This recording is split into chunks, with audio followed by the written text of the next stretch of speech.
Well, of course, as is quite apparent from what Rahul Gandhi has said, that there will be this constant discourse about how India's democracy is in danger, and one of the organizations responsible for it is the so-called shadowy RSS. That has been the narrative, will remain the narrative for some time.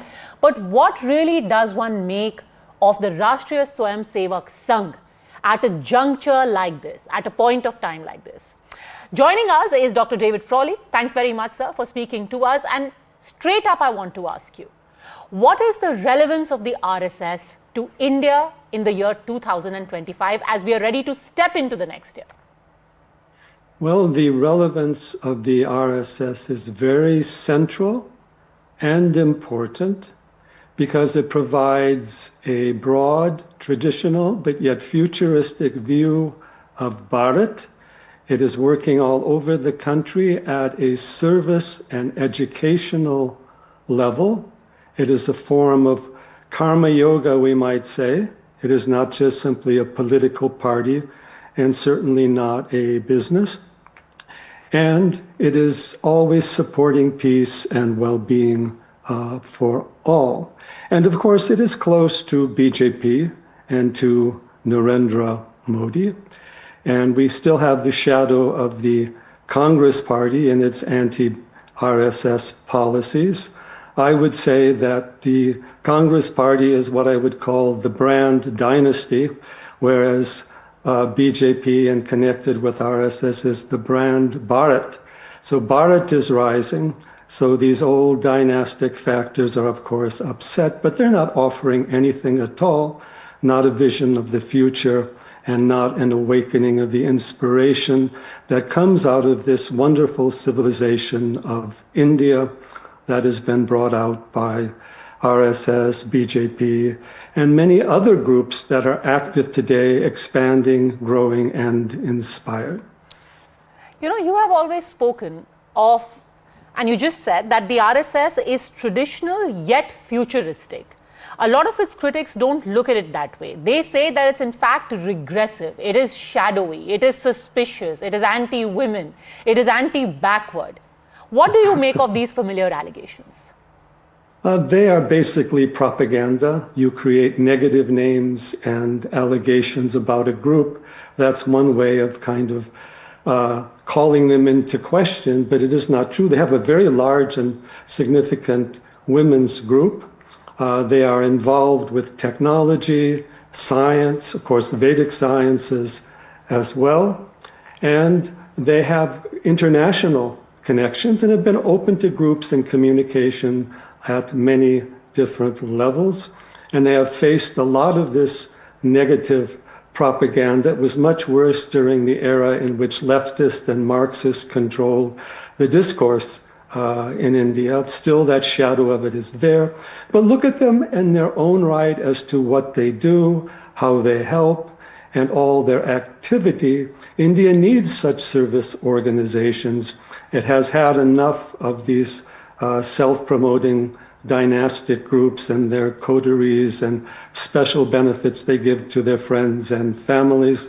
That whole karma yoga and seva attitude definitely has its place, and RSS has supported that to a great extent.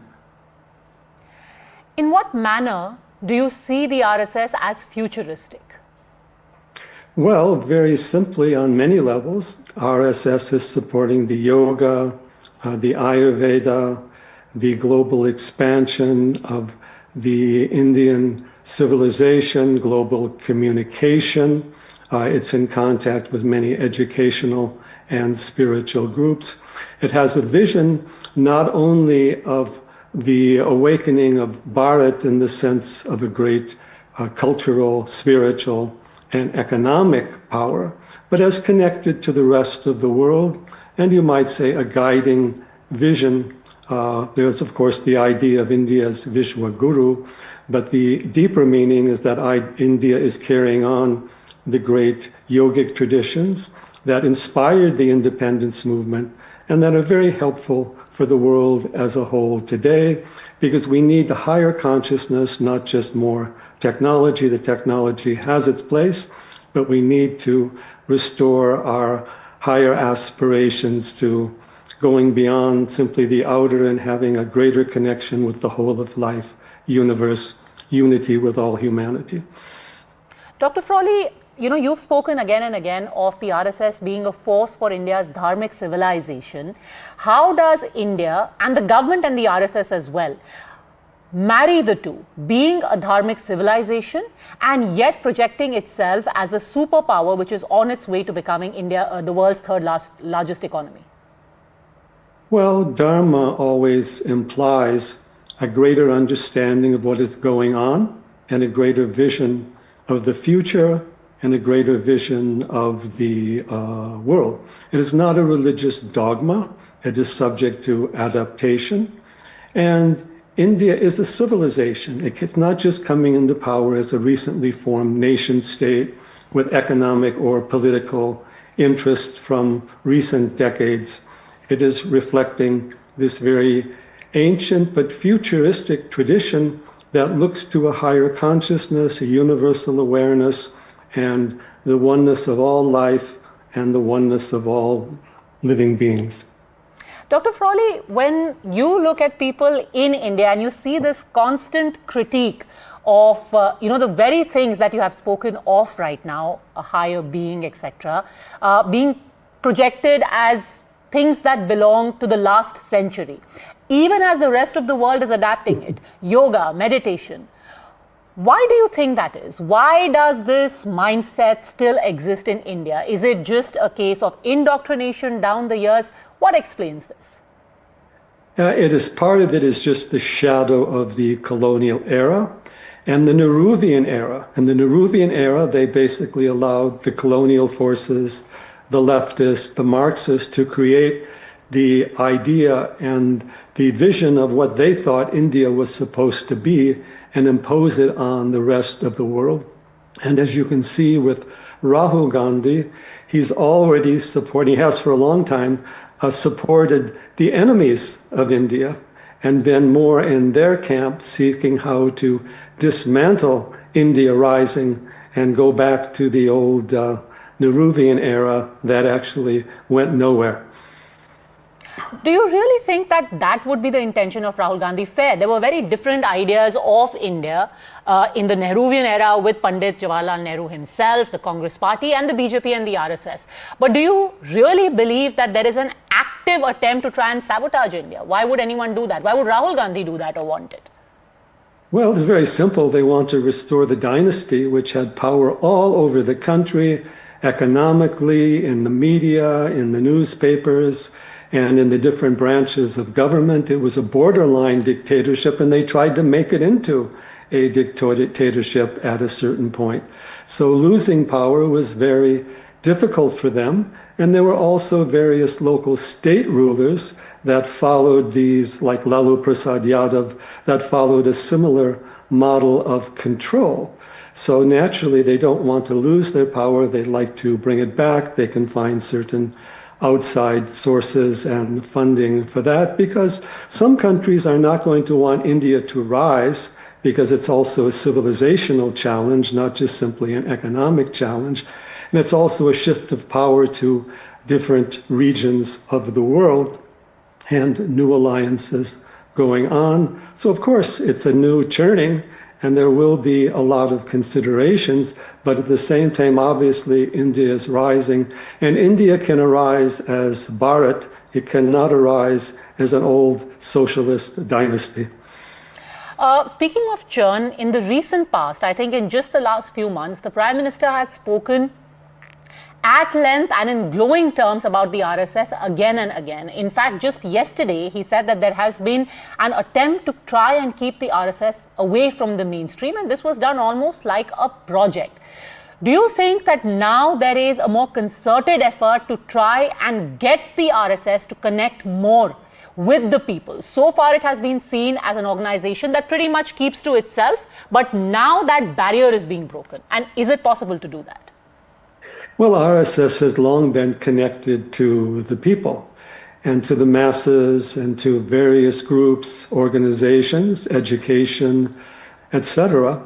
I happened to come to India and learn about the RSS from years ago, back in the 80s, with some of the teachers I had there in the Vedic sciences, I learned about RSS before I learned about the propaganda against us.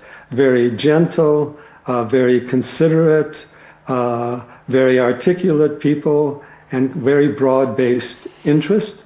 So there is that shadow from the past that is also supported by groups overseas that don't want India to rise, and they like the old India that they could manipulate and control with their politics and propaganda.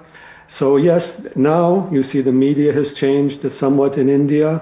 We also see that, of course, the government has changed. And so obviously, RSS deserves a new and direct look apart from the old propaganda. And it's great that India has some organizations like this that have international influences, because all the countries do. They may have different names for them. China has them all over the place. And I'm not saying RSS is a government organization. No, it's not that at all. It is an educational and a cultural organization. And spreading Indian culture is, of course, a very important factor. And Indian view of the future, all that is part of India rising. And I think that that is going to go on. And we should let that view come out. Certainly it can be criticized at certain levels, depending upon what different people's views are. There has to be a new turning. But the awakening of RSS has definitely been very important in the arising of India from an economic to a cultural to a scientific level.